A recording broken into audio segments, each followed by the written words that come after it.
Schedule exam का आ गया ना आप लोग को? अच्छा, आप लोग का नहीं है तो बस हाँ वो लोग का।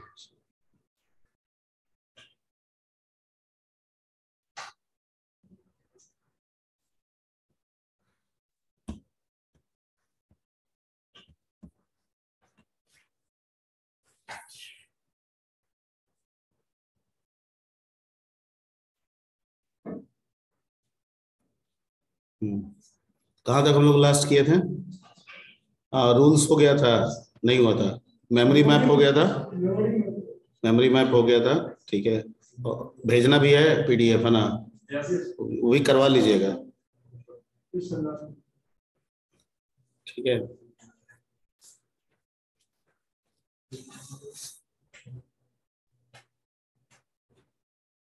तो ये नहीं हुआ था, इस पे आगे बढ़े। मेमोरी मैप में कोई दिक्कत? रैम का यूटिलाइजेशन दो तरीके से, one is static which is generally known as stack, ठीक है, and primarily all languages uses the stack memory. जितने भी लैंग्वेजेस है प्राइमरली, मतलब जो भी उनका बेसिक है, जैसे वेरिएबल, एरे, ये सब कंसेप्ट जब हम यूज करते हैं तो वो किस मेमोरी को यूज करता है? स्टैक मेमोरी, ठीक है। स्टैक मेमोरी वो होता है जो लैंग्वेज के लिए ओएस के द्वारा पहले से फिक्स कर दिया जाता है, ठीक है, कि तुम्हारा रैम में इतना हिस्सा होगा तो तुमको मिल जाएगा, तुम ओपन हो गए, तुम्हारे लिए इतना एमबी या इतना जीबी हम तुमको दे देंगे, तो तुम्हारा होगा। तुम उसका यूज कर रहे हो ना कर रहे हो वो तुम्हारी जिम्मेदारी, ठीक है। उसको हम लोग क्या रखेंगे? स्टैक में मान के रखेंगे। क्या रखेंगे? स्टैक। और वो मेमोरी जो बच जाता है, सब तो शेयर नहीं होगा, कुछ तो बच ही जाएगा, फ्री मेमोरी उसको बोलते हैं, ठीक है। ये इस मेमोरी को हम लोग हीप मेमोरी बोलते हैं, ओके। तो इसका फ्री रहना नेचर होता है। क्या रहता है? नेचर होता है। स्टैटिक में फ्री रहना नेचर नहीं होता है। मेमोरी जितना मिल गया उसमें जैसे जैसे यूज करते जा रहे हैं वो यूज होता जा रहा है। डाटा हटाने का आपके पास नॉर्मली कोई व्यवस्था नहीं है। उस डाटा को हटाने का काम करेगा ऑपरेटिंग सिस्टम, ठीक है, क्योंकि ओएस के पास एक प्रोग्राम होता है जिसको गार्बेज कलेक्टर कहते हैं। क्या कहते हैं? गार्बेज कलेक्टर, ठीक है, यानी झाड़ू मारने वाला। जैसे म्युनिसिपैलिटी वाला आता है ना, वैसे तू तो टाइम पे आता है ना, सुबह आता है शाम में आता है, ठीक है। तो टाइम पे आएगा तभी झाड़ू लगाएगा तो हटेगा, नहीं तो तब तक कूड़ा करकट वैसे ही रहेगा। ई जो है ना, ठीक है, हीप जो है कहता है ना मेरा तो नेचर है वैसे ही, ठीक है। कूड़ा साफ करने वाला भी खड़ा रखते हैं, आप आइए काम होगा, जैसे जाइएगा कूड़े वाला को कहेंगे साफ कर दो, ठीक है। ये उसका बिहेवियर होता है, ओके। और नहीं है तो आप कॉल कर सकते हैं कूड़े वाला को, आओ जल्दी साफ करो, ठीक है। ये व्यवस्था आपको दी जाती है। इसको बोलते हैं डायनेमिक मेमोरी। क्या बोलते हैं? यानी हम जब प्रोग्रामिंग लैंग्वेज में किसी भी डेटा के लिए मेमोरी को डायनेमिकली एलोकेट करते हैं, रन टाइम पे एलोकेट करते हैं, तो वो मेमोरी स्टैक के बजाय क्या हो जाता है? हीप हो जाता है। हीप हो जाता है, हीप मेमोरी, वो उसमें जाता है। इसका मतलब ये है कि उस मेमोरी को हम यूज भी कर सकते हैं और उस मेमोरी को हम अपने सहूलियत से फ्री भी कर सकते हैं, क्योंकि हमको उसके फ्री करने के लिए, ठीक है, वो म्युनिसिपैलिटी का जो साफ करने वाला है, क्लीनर जो है, हमको दे रहा है। स्टैटिक वाला कह रहा है नहीं, एलोकेट करने के लिए तो दे रहा है व्यवस्था, साफ करने के लिए क्लीनर नहीं देंगे। वो ओएस का क्लीनर आएगा, वो तो टाइम टू टाइम आएगा, सुबह आएगा और शाम को आएगा, तब खाली। समझ में आ रही बात? ओके। तो heap memory undoubtedly is better than the stack memory, ठीक है। तो अगर हम हीप में ज्यादा यूटिलाइज करके काम करें तो वो ज्यादा एफिशिएंट माना जाता है, लेकिन इस काम को करने के लिए हमें रन टाइम पे आना होगा। अब ये भी पॉसिबिलिटीज नहीं है कि हम सारे काम अब रन टाइम पे करें, ठीक है, जरूरी भी नहीं है। जहां सबकी आवश्यकताओं को समझना होगा, ठीक है, उसके अनुसार काम करना होगा। जब हमें चीजें पता है कि फिक्स्ड है, लिमिटेड है, तो ऑब्वियसली स्टैक में करने में कोई बुराई नहीं, उतना जगह तो हमको मिल ही रहा है, ठीक है। लेकिन जब चीजें फिक्स्ड रही, हमको नहीं पता है, हमको पता है लिस्ट बनने वाला है, कितना बड़ा बनेगा नहीं पता है पहले से, ठीक है। तो उसको अगर हम स्टैक में एक लिमिटेशन लेके चलेंगे तो दो कंडीशन हमेशा बनेगा, ओवरफ्लो और अंडरफ्लो, नहीं। और अगर रन टाइम पे करेंगे तो ना ओवरफ्लो का सिचुएशन होगा ना अंडरफ्लो का सिचुएशन। क्लियर? ये सब हम आपको पिछले क्लास में कर दिए थे और आई थिंक इसमें हमको नहीं लगता है कि किसी को कोई दिक्कत होना चाहिए। अगर है तो आप अपने लेवल से पूछ लीजिए। ठीक है, हमने जितना हो सकता था आसान हमने प्रोग्राम को बताया कि रन कहाँ करता है, रैम में, हार्ड डिस्क में नहीं करता है। कहाँ करता है? रैम। जो कोई भी काम होता है किसी भी लैंग्वेज का काम प्राइमरीली कहाँ होता है? रैम में। मतलब वैल्यू का असाइनमेंट वो सबसे पहले कहाँ करेगा? रैम में। इस रैम को हमने तीन हिस्से में बांटा। ठीक है, एक हिस्सा हम ओएस को दे दिए, ठीक है, एक हिस्सा हम लैंग्वेज को दे दिए, ठीक है, और एक हिस्सा फ्री कर दिए। ठीक है, लैंग्वेज जो हम लैंग्वेज रखे हैं वहां एक के बजाय 10 भी हो सकता है। हम 10 तो प्रोग्रामिंग लैंग्वेज खोले हैं तो 10 का अपना अपना हिस्सा होगा। हम एक को लेके समझा रहे हैं, एक को लेके समझा रहे हैं। इसका मतलब ओएस को एक फिक्स मिला, ठीक है, सी को भी ओपन हुआ तो एक फिक्स उसको रैम में जगह दे दिया गया। भैया तुम्हारा जो बेसिक काम है वो तुम्हारे ही जगह में होगा, सी अपना काम कर रहा है। फ्री वाला क्या है? कोई भी यूज कर सकता है। तो कब यूज कर सकता है? सी कब यूज कर सकता है? तब यूज कर सकता है जब रन टाइम में डेटा वैल्यू असाइन करेगा तब। ठीक है, जब रन टाइम में डेटा वैल्यू के लिए मेमोरी असाइन करेगा तब। ठीक है, तो सी कहता है हम तो कर सकते हैं, हमारे पास इसका फीचर है, कोई दिक्कत नहीं है। तो इसका मतलब है कि सी दो तरीके से इस्तेमाल करेगा। एक स्टैटिकली इस्तेमाल करेगा, ठीक है, जो कंपाइल के समय ही हो जाएगा, क्योंकि सी भी जान रहा है कि मेरा जगह है, कंपाइल कर रहा है, इसमें 4 वेरिएबल है तो चारों वेरिएबल के लिए 2-2 बाइट का हमको 4 ब्लॉक एलोकेट करना है, तो कंपाइल के समय ही एलोकेट कर देगा। रन करते समय हम उसका इस्तेमाल करें ना करें वो आपकी मर्जी, हम तो कर दिए। ठीक है, ओके। और हाँ, वो जो भी ऑनलाइन प्रोग्राम है ना वो सब पुराने वाले स्टूडेंट्स के साथ होते हैं, डेवलपर्स के साथ बोल देते हैं जितने भी ऑनलाइन से जुड़े हुए हैं यहाँ पे, ठीक है, जितने भी लोग ऑनलाइन में जुड़े हुए हैं, अगर उनका जो प्रोफाइल नेम वहां पे शो कर रहा है उसमें जो रोल नंबर शो कर रहा है, ठीक है, उसको आप पुराना वाला आप अभी तक रखे हुए हैं उसको पुराने से हटा के नए के साथ अपडेट कर लें। अपडेट करना बहुत ही आसान काम है, आप सब कर सकते हैं। ठीक है, और अगर आप लोग अभी ही कर ले अपने अपने प्रोफाइल नेम को जाके रोल नंबर और न्यू रोल नंबर के साथ तो ज्यादा बेहतर होगा, क्योंकि अटेंडेंस में हो जाती है इशू। पिछले क्लास में ठीक है, मान लेते हैं हम बना लेते हैं तो कोई इशू नहीं है, कभी कभी नेट का अभाव हो जाता है, वैसे केस में हमको इसको ट्रांसफर करना पड़ता है, ठीक, कोई और व्यवस्था बनानी पड़ती है। ठीक है, वैसे केस में थोड़ा दिक्कत हो जाता है, तो आप अपडेट करके रखें उसको। कौन कौन है जी इसमें? तरुण, किसका किसका नहीं है? आई हैव डन सर, मेरा हो गया, हम अपडेट कर लिए सर। चलिए कर लीजिए, अपडेट कर लिए। ठीक।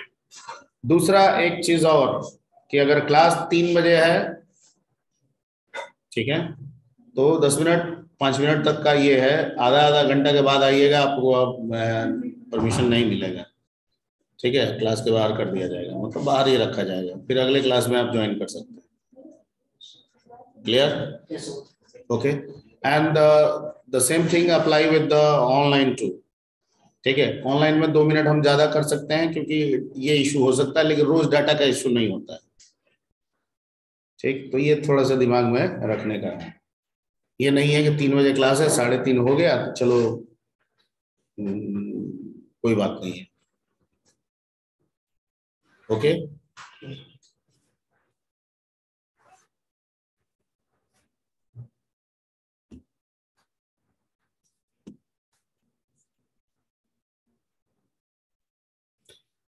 ओके, एनीवेज तो फिर हम लोग यहां से आगे बढ़ते हैं।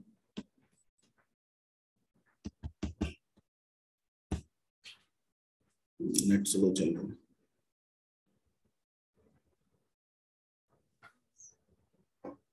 ठीक, वो क्लियर है, कर लीजिएगा। ओके, अब आते हैं सी प्रोग्रामिंग रूल्स। ठीक है, यानी सी कहीं ना कहीं यहां से स्टार्ट हो गया।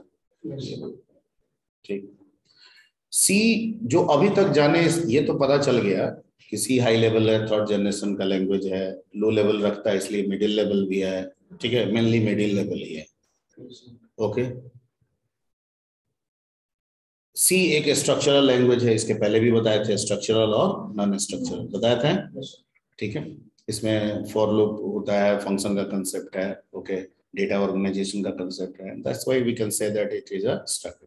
अवॉइड करता है गोटू के रूल को, ठीक है, गोटू है लेकिन कहता है कि मत कीजिए आप इसका इस्तेमाल, ठीक है, दैट्स व्हाई ये एक स्ट्रक्चरल प्रोग्रामिंग लैंग्वेज है, ठीक है। लेकिन अपार्ट फ्रॉम दैट ये फंक्शनल भी है, स्ट्रक्चरल तो है ही, फंक्शनल भी है, हम कह सकते हैं फंक्शनल, स्ट्रक्चरल है तो फंक्शनल भी होगा, लेकिन स्ट्रक्चरल है तो दिमाग में प्रोसीड्यूरल भी हो जाता है, जैसे क्यू बेसिक, ठीक है। सी में प्रोसीड्यूरल का कंसेप्ट नहीं है, इसलिए हमने ये वर्ड लिखा है कि स्ट्रक्चरल है एज वेल एज फंक्शनल।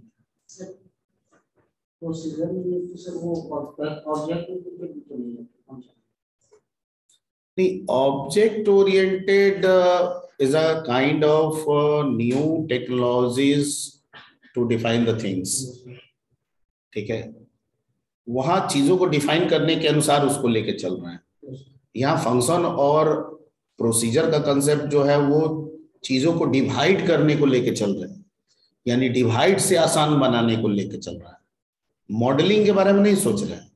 और ऑब्जेक्ट ओरिएंटेड एक तरह का मॉडलिंग हो गया कि भाई चीजें अलग अलग हैं, अलग अलग क्यों रहेंगी, एक साथ क्यों ना होंगी। मैं जो बोल रहा हूं समझ में आ रही बात, ठीक है। तो प्रोग्राम को डिवाइडिंग, जैसे प्रोग्राम से सब प्रोग्राम का कंसेप्ट ले आना, मॉड्यूलर अप्रोच ले आना, उस अप्रोच में हमें दो चीज मिले, एक फंक्शन और एक प्रोसीजर, ठीक है। अगर कोई लैंग्वेज मॉड्यूलर अप्रोच को सपोर्ट करता है तो वो फंक्शन को भी सपोर्ट करेगा, वो प्रोसीजर को भी सपोर्ट करेगा। हर लैंग्वेज इस दोनों कंसेप्ट पे रहे ये जरूरी नहीं है, क्योंकि a procedure is same as the function. अगर प्रोसीजर एक खास काम को पूरा करता है तो फंक्शन भी एक खास काम को पूरा करता है, लेकिन दोनों में अंतर यह है कि प्रोसीजर जो है वो खास काम को पूरा करके वैल्यू रिटर्न नहीं करता है, ठीक है, और फंक्शन जो है वो एक खास काम को करके वैल्यू रिटर्न कर देता है, ठीक है। जैसे आप प्रोसीजर है, मैंने आपको दिया 2 3 के जोड़ो, आपका नेचर है जोड़ना, तो आप कहेंगे ठीक है जोड़ दिए, हम आपको रिजल्ट बता दिए 2 3 का जोड़ 5 होता है, मैं जान गया कि 5 होता है, पर आपने उस 5 को लौटा के नहीं दिया क्योंकि वो आपका नेचर नहीं है। सपोज सी इज फंक्शन, जिसको 2 3 दिए तो ये कहेगी हम इसको जोड़ दिए, ठीक है, आपको जानना है क्या रिजल्ट होगा, हम वो भी बता देंगे, हम आपको रिजल्ट लौटा के भी दे देंगे, ठीक है। तो पहले केस में रिजल्ट पे हम कोई फर्दर ऑपरेशन परफॉर्म नहीं कर सकते हैं, जबकि फंक्शन के केस में हम उस रिजल्ट पे फर्दर ऑपरेशन परफॉर्म कर सकते हैं, ठीक है, पॉइंट क्लियर, ओके।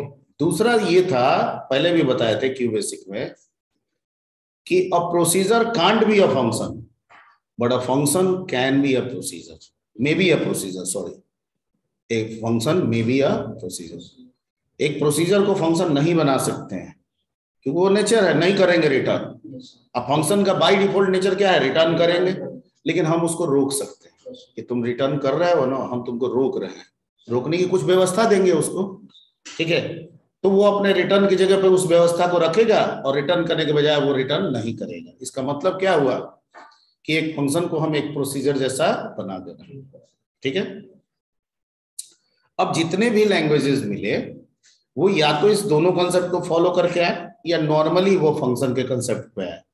प्रोसीजर के कंसेप्ट पे, सिर्फ प्रोसीजर के कंसेप्ट पे अगर कोई लैंग्वेज रहे भी होंगे तो वो उतने पॉपुलर लैंग्वेज नहीं है आज के डेट में। जितने भी लैंग्वेजेस हम लोग यूज करते हैं सब या तो दोनों को सपोर्ट करता है या फंक्शन ओरिएंटेड है। Point clear? जैसे आप जावा ले लीजिए, फंक्शनल ओरिएंटेड है, ठीक है। आप पाइथन ले लीजिए तो फंक्शन ओरिएंटेड है, प्रोसीजर का कंसेप्ट नहीं है उसमें। आप क्यू बेसिक ले लीजिए, फंक्शन प्रोसीजर दोनों है। विजुअल बेसिक ले लीजिए, फंक्शन प्रोसीजर दोनों है, ठीक है। फंक्शन फक्स प्रो में भी ऐसा है, दोनों। Foxpro, we can't say that Foxpro is a pure programming language. ठीक है, Foxpro is basically a database management system. If somebody said that Foxpro is a programming language, we can say that no sir, it's not a programming language. ठीक है, it's a database, it is a DBMS. ठीक है, but that facilitate the programming skill that can be applied on the database. ठीक है, जो programming skill को facilitate करता है, जिसको हम डेटाबेस पे अप्लाई कर सकते हैं. ठीक है, कुछ जनरल हम काम कर सकते हैं, जैसे स्टार प्रिंट कर देना, तो वो वहां भी कर लेंगे, लेकिन इसका मतलब वो प्योर प्रोग्रामिंग लैंग्वेज नहीं हो गया. उसमें जो भी प्रोग्रामिंग होगी, उसके फीचर जो है वो किसके इर्द गिर्द घूम रहा है, डेटाबेस. क्लियर? ठीक, तो सी सिर्फ फंक्शनल ओरिएंटेड है. क्या है? प्रोसीजर, लेकिन फंक्शन को भी प्रोसीजर बनाया जा सकता है. सी में भी हम फंक्शन को क्या बना सकते हैं? प्रोसीजर बना सकते हैं. दूसरा चीज, every C program in C is a function. Every C program is a function, not in QBasic. Every QBasic program is a program that may have the concept of procedure or function, or may not. रख भी सकता है, नहीं भी रख सकता है. ठीक है, हम सीधे सीलेस लिख देते थे, इनपुट करना शुरू कर देते. दैट इज अ प्रोग्राम, वो एक प्रोग्राम है. ठीक है, हम मॉड्यूल कह सकते हैं, लेकिन वो सब मॉड्यूल नहीं है, उसमें ये फीचर नहीं. लेकिन सी कहता है कि नहीं, every C program is a function. ठीक है, अब कहता है कि क्या सब मॉड्यूल है, तो कहता है समझिए सब मॉड्यूल, लेकिन एक्चुअली में ये मेन मॉड्यूल है.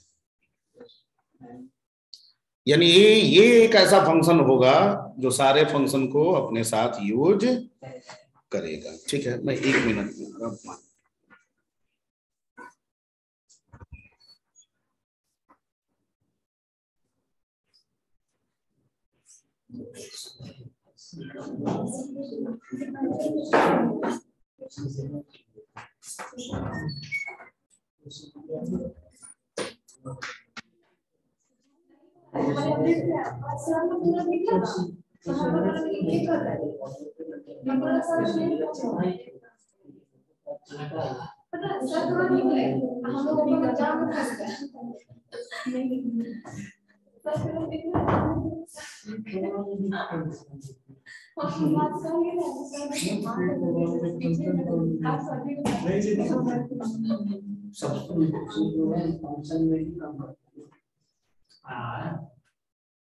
उसके अलावा भी कोई फंक्शन उसके अंदर भी फंक्शन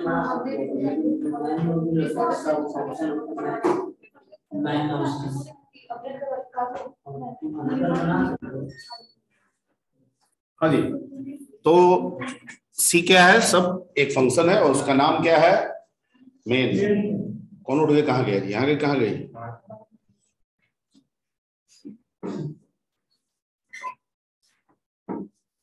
ठीक है, मेन.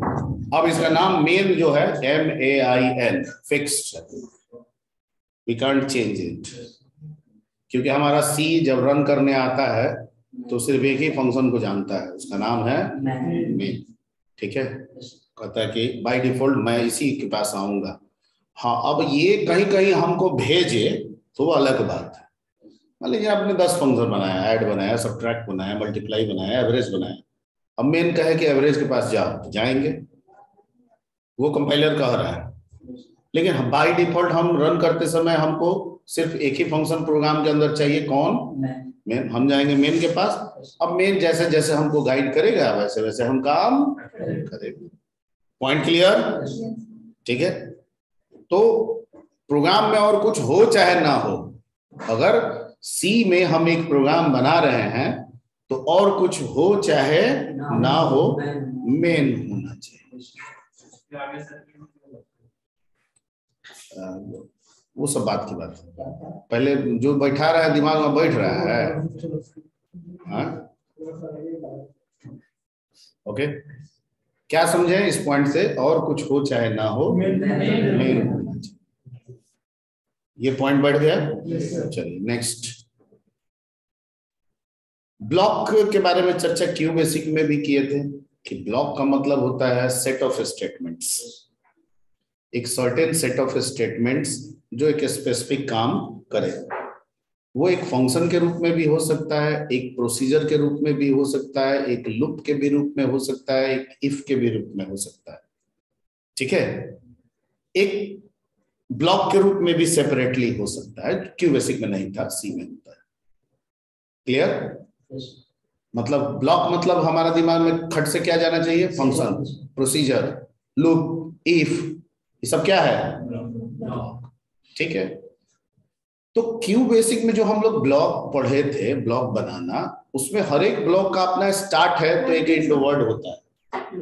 ठीक है, हर एक का अपना स्टार्ट वर्ड होता है तो एक क्या होता है? And word. इफ है तो एंड इफ है, फॉर है तो नेक्स्ट है, व्हाइल है तो एंड है, डू व्हाइल है तो लूप है। एवरीबॉडी? ठीक है, वो क्यू बेसिक का अपना रूल था। सी कहता है कि कोई भी ब्लॉक अगर है, बन रहा है, तो दैट ब्लॉक और that set of statement will be represented by using the curly braces, like a opening curly braces and closing curly braces.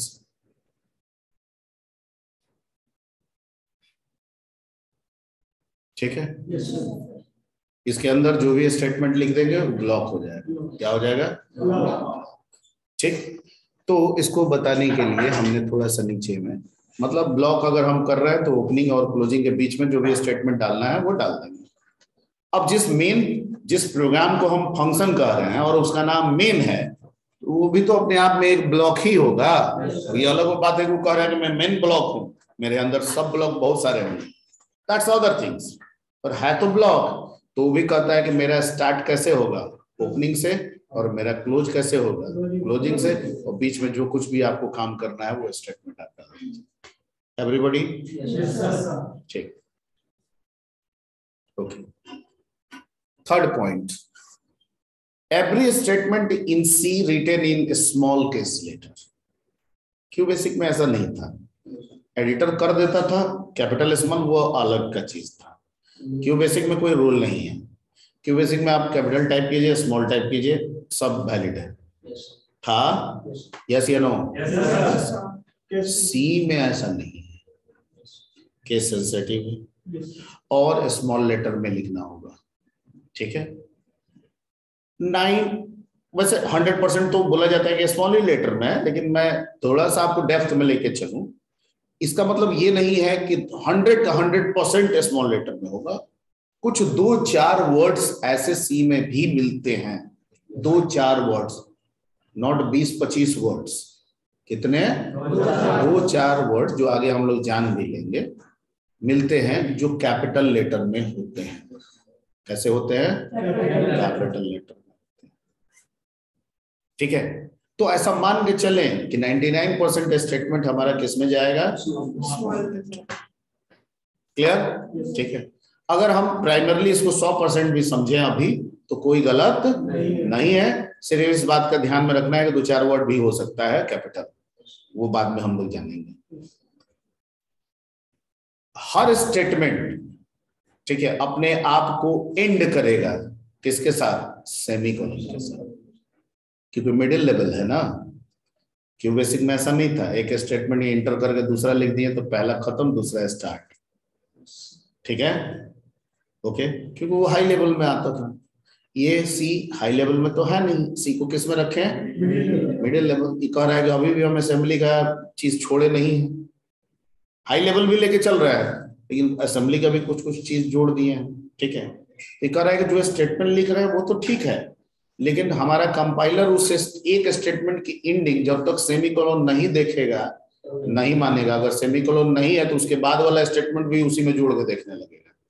तो फिर तो ग्रामर और डिक्शनरी से मैच नहीं करेगा, क्योंकि हर लैंग्वेज का अपना ग्रामर डिक्शनरी भी होता है।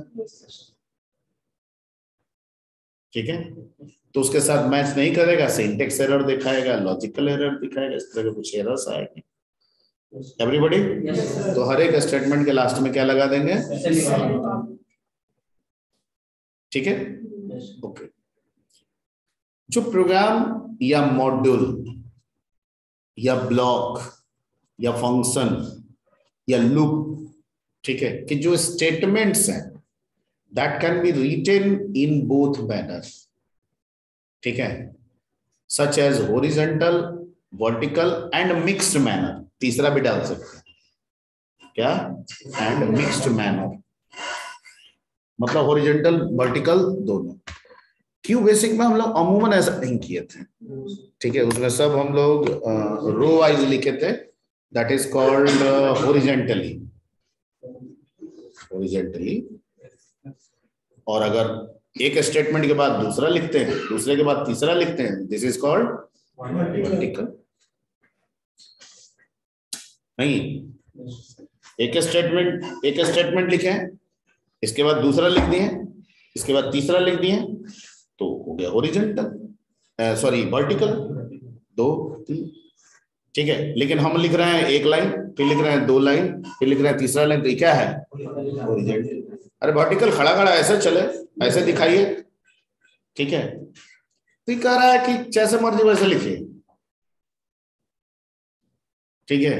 आपको मर्जी है एक स्टेटमेंट सेमीकोलन लगाइए, उसी के आगे दूसरा स्टार्ट कर दीजिए, फिर सेमीकोलन लगाइए, फिर उसी के आगे तीसरा लगा दीजिए, आपकी मर्जी। आपको मर्जी है तो हॉरिजॉन्टली लिखिए, पहला लाइन सेमीकोलन, फिर नीचे आ जाइए, दूसरा लाइन सेमीकोलन, नीचे आ जाइए, ठीक है। हमको मिक्स करना है सर, कहीं भी ऐसा आ गया कि अरे स्टेटमेंट छूट गया, तो उसके बाद में जोड़ दीजिए। तो आप यहाँ पर क्या चले, हॉरिजॉन्टली भी चल रहे हैं और साथ साथ वर्टिकली भी चल गए, ठीक है। तो जैसी जरूरत है आप उस तरह से स्टेटमेंट का इस्तेमाल कर सकते हैं, एवरीबॉडी, ठीक है। जैसे मर्जी वैसे लिख सकते हैं आप इसमें, ठीक है। सेमीकोलन बंद हो गया, उसी के बाद लिख दीजिए, बंद हो गया, उसी के बाद लिख दीजिए, ठीक है। लेकिन प्रोग्राम जो हम बनाते हैं वो सिर्फ काम के लिए नहीं होता है, समझने के लिए भी होता है, ठीक है। ऐसा ना बना दे कि कल के डेट में हम ही अपना बनाया गया प्रोग्राम हम ही को 1 घंटा समझने में लग रहा है, ठीक है। तो इजी टू अंडरस्टैंड रहे, मेरे लिए भी दूसरे के लिए भी, उस अप्रोच को लेके चलें, तो जो हॉरिजॉन्टल वाला स्टाइल है दैट इज मोर वैलिड, और इसीलिए हम लोग क्यू बेसिक में ज्यादातर हॉरिजॉन्टली ही किए थे, ठीक है सर। इसमें सी में तो दोनों हॉरिजॉन्टल वर्टिकल दोनों, हाँ, दो जैसे मर्जी वैसे लिख सकते हैं, दोनों नहीं, मिक्स करके भी लिख सकते हैं, सब मैं रन करा के दिखा दूंगा, ठीक है। सिर्फ पॉइंट्स दिमाग में बैठाना है, क्लियर। लेकिन अच्छा तरीका है, तो ज्यादातर जो हम लोग काम करेंगे वो किस मैनर में मिलेगा, ठीक है। कभी कभार मिक्स भी हो सकता है, कुछ मम्मी को लगा छूट गया था, यहीं पे डाल दो, बगल कर देंगे बस, ठीक है, ओके, क्लियर। आगे बढ़ते हैं, let's come to this syntax of C program, ठीक है। अब मेन बताया वो तो होता है, लिखेंगे कैसे, मेन लिख के छोड़ देंगे, क्या क्या उसके प्रारूप होगा, फॉर्मेट क्या होंगे, तो बताइए, गाइड कीजिएगा। तो इसको 3-4 लाइन में हमने किया है, उसमें 1 बाय 1 हम लोग डिस्कस करते हैं। पहला को कहा जाता है हेडर फाइल, क्या कहा जाता है, यानी पहला को नंबर पे जो चीज लिखेंगे उसको कहते हैं हेडर फाइल या लाइब्रेरी फाइल। क्यू बेसिक भी जो हम प्रोग्रामिंग किए थे उसमें बहुत सारे रेडीमेड चीज यूज करके ही किए थे। अगर हमको इनपुट नहीं मिलता, प्रिंट नहीं मिलता, इफ नहीं मिलता, फॉर नहीं मिलता, तो क्या काम करते, ऑपरेटर नहीं मिलता, तो क्या हम काम कर पाते, ठीक है। तो बेसिक कामों को करने के लिए जो इनपुट से रिलेटेड है, आउटपुट से रिलेटेड है, मैथमेटिकल ऑपरेशन से रिलेटेड है, ठीक है, इन बेसिक कामों को करने के लिए हर लैंग्वेज कुछ रेडीमेड फीचर प्रोवाइड करता है। रेडीमेड मतलब बना बना, उस जहां पे भी रखता है, जिस जगह में रखता है उसे हम लाइब्रेरी कहते हैं। क्या कहते हैं, लाइब्रेरी। सी इसे एक फाइल में रहता है, इसलिए उस फाइल को हम लाइब्रेरी फाइल या हेडर फाइल कहते हैं। हेडर फाइल नाम इसलिए भी दिया गया है क्योंकि उस फाइल का एक्सटेंशन स्पेसिफिक होता है, और उसका एक्सटेंशन होता है डॉट, ठीक है। नहीं देख सकते हैं, रीड ओनली मेमोरी में मोड में खुल जाता है, खुल सकते हैं, पर वो कोड आपको समझ में नहीं आएगा। इट मे बी वो असेंबली में लिखा हुआ होगा, ठीक है। दूसरा चीज है कि उसमें कुछ राइट नहीं कर सकते हैं, राइट प्रोहिबिटेड होगा, ठीक है, यानी रीड ओनली मोड में आप उसे देख सकते हैं। हो सकता है ना भी खुलता हो, ठीक है, लेटेस्ट वाले वर्जन में ना भी खुलता हो, ना भी मिलता हो, ऐसा भी हो सकता है, हिडन भी हो, दैट्स अदर कंसर्न, ठीक है, वो R&D का कंसर्न हो गया। क्लियर, पहला पॉइंट क्लियर। तो जिन जिन चीजों का इस्तेमाल करके हम प्रोग्राम बनाएंगे वो जिस हेडर फाइल में होगा उसको लिखना पड़ेगा। कैसे लिखेंगे बाद में बताते हैं। एवरीबॉडी ठीक। सेकेंड, उसके बाद क्या लिखेंगे प्रोग्राम में, तो कहता है कि ग्लोबल डिक्लेरेशन अगर कोई है तो लिखेंगे, नहीं है तो ये जगह छोड़ देंगे, ठीक है, इसका इस्तेमाल नहीं करेंगे। हमेशा ना हो ऐसा भी नहीं हो सकता है, ठीक। एंड क्यू बेसिक में भी आपको global declaration and local declaration के बारे में हमने चर्चा किया था, ठीक है, कि ग्लोबल डिक्लेरेशन वो डेटा या वो वेरिएबल, ठीक है, होता है या वो फंक्शन होता है जिसका इस्तेमाल सब कर सके, सब कर सके, ठीक है। मान लीजिए कि कोई डेटा एक्स है, अगर वो ग्लोबल है और हमारे प्रोग्राम में मेन फंक्शन भी है और एक मेरा बनाया हुआ एवरेज फंक्शन भी है, कुछ और भी है, तो इसका मतलब हम ये प्रोग्राम में फैसिलिटी दे रहे हैं कि एक्स का इस्तेमाल मेन भी कर सकता है, एवरेज भी कर सकता है, और कुछ फंक्शन है तो वो भी कर सकता है। That is the meaning of global, ठीक है, ओके। कुछ आ रहा है समझ में, है? ओके। लोकल, लोकल का मतलब होता है कि जो भी ब्लॉक या जो भी फंक्शन है, ब्लॉक भी बोल सकते हैं, अगर डाटा उसी का है तो कहता है वही यूज करेगा, हमारे अलावा कोई बाहर में यूज नहीं करेगा, ठीक है। जैसे ये चेयर यहाँ पे लगा हुआ है, तो इस क्लासरूम में जो टीचर आएगा वही यूज करेगा, बगल वाले क्लासरूम में जो है, ठीक है, वो इस चेयर का इस्तेमाल, क्योंकि ये लोकल है, क्या है, ठीक है, तो इसका लोकल अलग चेयर है, उसके लोकल का अलग चेयर है, लेकिन इस चेयर को उठा के वो कॉरिडोर में डाल दें, ठीक है, तो हम क्या कर रहे हैं, सबके लिए है, जिसको जरूरत है उठा के ले जाए। होता भी ऐसा ही है, नहीं, कोई हॉल में जाते हैं, बाहर चेयर प्लास्टिक की पड़ी रहती है, भर गया, जरूरत पड़ा तो ले आए। तो जो बाहर में रखा है ग्लोबल है, जो अंदर लगा हुआ है वो सब क्या है, लोकल है, उसको कहीं दूसरा जगह नहीं ले सकते हैं। लेकिन जो बाहर में चेयर लगा हुआ है, जरूरत है तो ले आए, इस्तेमाल किया, जो जरूरत नहीं है दूसरे को दे दिया, तुमको जरूरत है दूसरी जगह यूज कर जाए, ठीक है, या बाहर बैठा दिए, एवरीबॉडी, ठीक है, वो व्यवस्था यहाँ पे भी है। क्लियर, ठीक है। बाकी तो प्रैक्टिकली और चीज समझाएंगे आपको। तो ये लोकल ग्लोबल भर गया दिमाग में ना, ओके। थर्ड, भाई every C program is a main, तो मेन लिखेंगे यहाँ पे, ठीक। तो जो मेन लिखेगा उसमें सिर्फ मेन नहीं रहेगा, बल्कि उस मेन के पहले एक वॉइड भी मैंने लिखा है। टर्बो C3 जो हम लोग यूज करेंगे उसमें नॉर्मली हम लोग वॉइड लिखते हैं, डेव यूज करेंगे तो उसमें इंट लिखना पड़ता है। और हो सकता है दोनों, पहले वाला पुराना वर्जन में नहीं सपोर्ट होता था, सिर्फ इंट लिखना पड़ता था। जैसे 4.5 जो वर्जन हम लोग यूज करते थे उसमें सिर्फ इंट लेता था, ठीक है। हाँ, तो इट में भी कि वो दोनों सपोर्ट करता, ठीक है। 4.5 में कीजिएगा नहीं लेगा, सिर्फ इंट लेता है, ठीक। तो हम लोग पहले भी बोले थे कि टर्बो के अनुसार शुरुआत करेंगे, बाद में आपको जो मर्जी हो यूज कीजिएगा।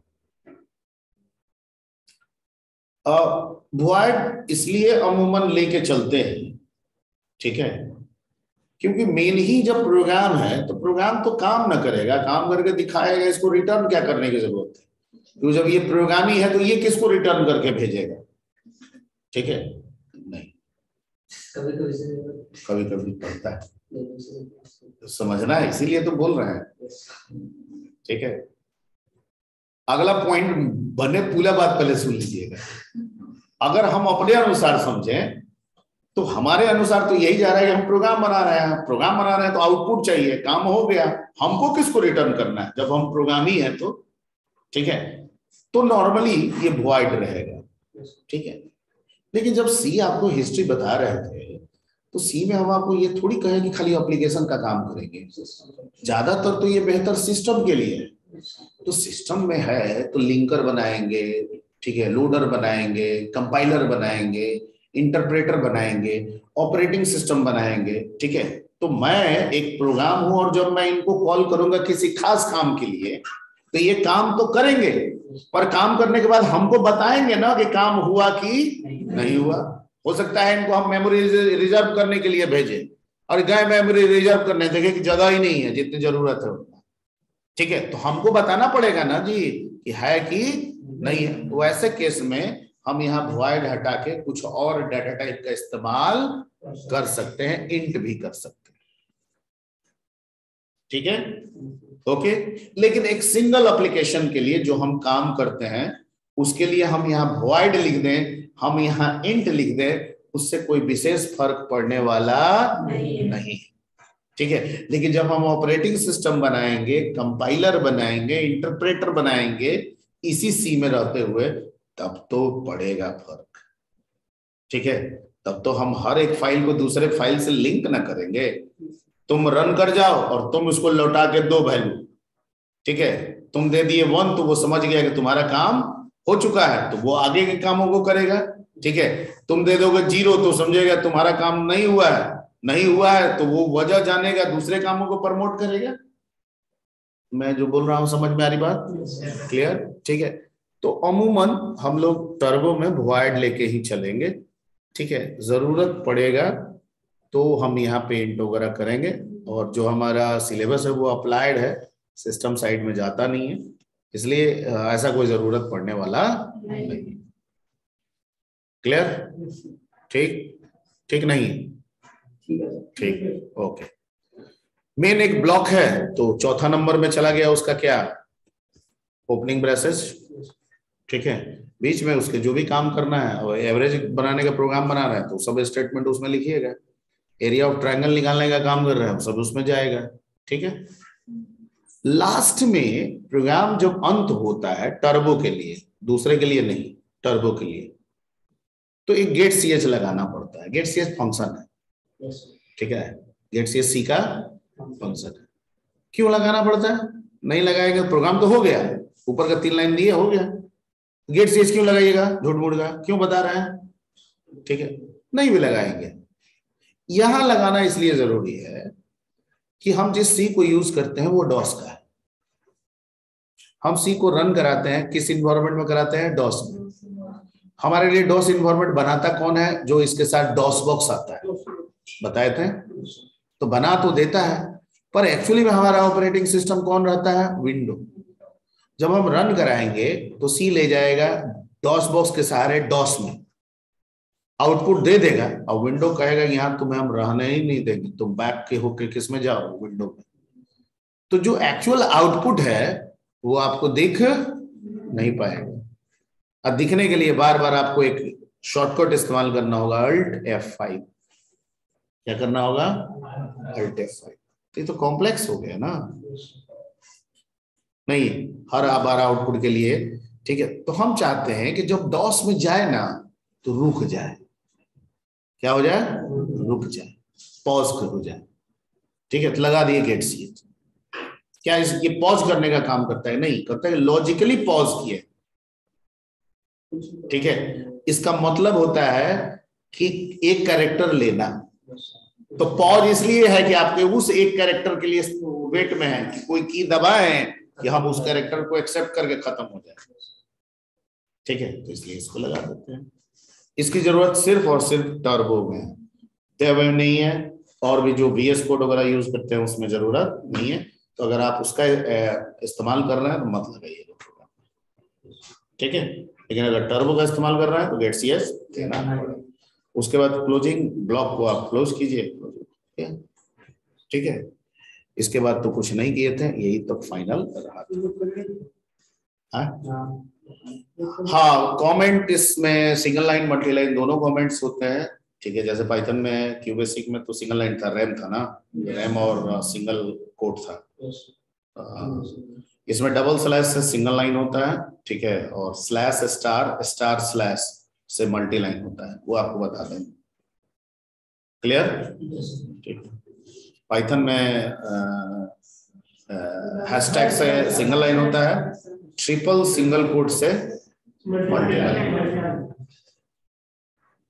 ठीक है। ओके, तो यहां तक हो गया था। तो आज भी मेरे बाद क्लास है किनकी? जावा से तो बस अटेंडेंस कर लेते हैं।